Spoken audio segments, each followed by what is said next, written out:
Oh great, another unnecessary cash grab movie, Saving Bikini Bottom, the Sandy Cheeks movie. Seriously, who even asked for this? Sandy Cheeks? Sandy Cheeks? The most overrated character in the SpongeBob universe? Like, what's the point of this movie? To watch a talking squirrel with a ridiculous Texas accent pretend to be relevant for 2 hours? Please. And let's talk about the plot. Oh wait, what plot? It's just Sandy running around trying to save Bikini Bottom as if we haven't seen that a million times before. What happened to SpongeBob being the star? Oh, right. Let's sideline him for a character who has nothing better to do than karate chop her way through jellyfish. Riveting. Don't even get me started on the animation. It's like they took the original SpongeBob charm, dunked it in a vat of cheap CGI, and then called it a day. Wow, real creative, guys. And the jokes, if you can even call them that, lame, forced, and about as funny as a plank of wood. Who's laughing at this? 8-year-olds? Maybe, but even they deserve better. When you think of SpongeBob SquarePants, you think of vibrant, expressive animation that captures the zaniness of underwater life. Unfortunately, Saving Bikini Bottom, the Sandy Cheeks movie misses the mark in nearly every possible way. Let's dive into the nitty-gritty details, shall we? Character design. Let's start with the character design, which is the first glaring issue. While Sandy Cheeks has always been an anthropomorphic squirrel in a diving suit, the movie somehow manages to make her look off-model in almost every scene. Her proportions shift from one shot to the next, making her appear more like a shape-shifting blob than a consistent character. And those eyes, yikes. Instead of the warm, lively eyes we're used to, Sandy's eyes often look dead and glassy, as if she's staring into the void. It's like the animators couldn't decide whether they were making a 3D model or a 2D cartoon, so they awkwardly mashed the two together. Backgrounds and environment. The backgrounds are another huge disappointment.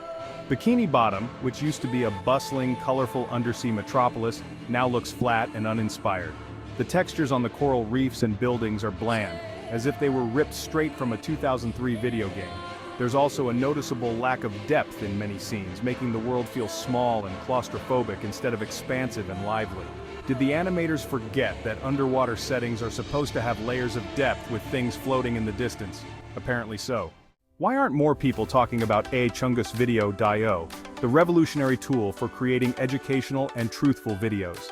This platform is transforming the way we create and share content, making it easier than ever to produce high-quality educational materials. Whether you're a content creator, educator, or someone who loves sharing knowledge, AI.chungusvideo.io has you covered. Imagine being able to effortlessly create engaging and informative videos that captivate your audience and convey your message clearly. With its advanced AI capabilities, you can generate scripts, visuals, and voiceovers that are accurate and engaging. The AI ensures that your content is not only informative but also visually appealing and easy to understand. Visit a.chungusvideo.io to learn more and elevate your video creation. Don't miss out on this game-changing tool. And for those worried about artists who dislike AI using Chungus Video to be big trolls, don't worry. The platform is designed to support and enhance creativity, not to replace it. Embrace the future of content creation with AI.chungusvideo.io and see the difference it can make in your projects. Lighting and color palette. The lighting choices are baffling at best. Instead of the dynamic, vibrant lighting we're used to in the SpongeBob universe, the movie opts for harsh, oversaturated lighting that washes out the colors. Sandy's fur, for instance, often looks like a blinding white mess rather than the soft, earthy tones we're familiar with. And don't even get me started on the color palette. Did someone accidentally spill a neon highlighter over the entire movie? Everything is too bright, too garish, and too painful on the eyes. It's as if the filmmakers decided that subtlety was overrated and went full throttle on making every single hue scream at the audience. Animation quality. The animation itself is riddled with inconsistencies. There are moments where Sandy moves with the grace of a well-oiled machine, but then, out of nowhere, her movements become stiff and jerky, like she's suddenly forgotten how to function. The lip syncing is also a disaster, with characters' mouths flapping open and closed out of sync with the dialogue, making it feel like you're watching a poorly dubbed foreign film. And what's with the physics in this movie? Objects float and bounce in the most unrealistic ways, even for a cartoon. It's like the animators just threw the rules of underwater motion out the window and decided to wing it. Character interactions. When characters interact with each other, it often feels unnatural and awkward. There's a noticeable lack of weight and physicality in the way they touch or handle objects, making everything seem floaty and disconnected. For instance, when Sandy picks up a jellyfish, it looks like she's holding a stiff balloon rather than a wobbly, squishy creature. The lack of proper weight distribution and realistic motion is a constant distraction that pulls you out of the movie. Special effects. The special effects are another area where the movie fails to impress.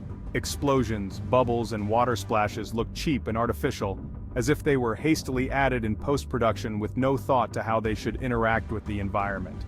The effects lack the fluidity and realism that we've come to expect from modern animation, making them feel out of place and jarring. Final thoughts. In the end, Saving Bikini Bottom, the Sandy Cheeks movie, is a masterclass in how not to do animation. From the inconsistent character design to the flat backgrounds and garish color palette, this movie is a visual mess that fails to capture the charm of the original series. The animation quality is all over the place, with jerky movements, poor lip syncing, and laughable special effects that make it hard to stay immersed in the story. If you're a fan of the original SpongeBob series, prepare to be disappointed.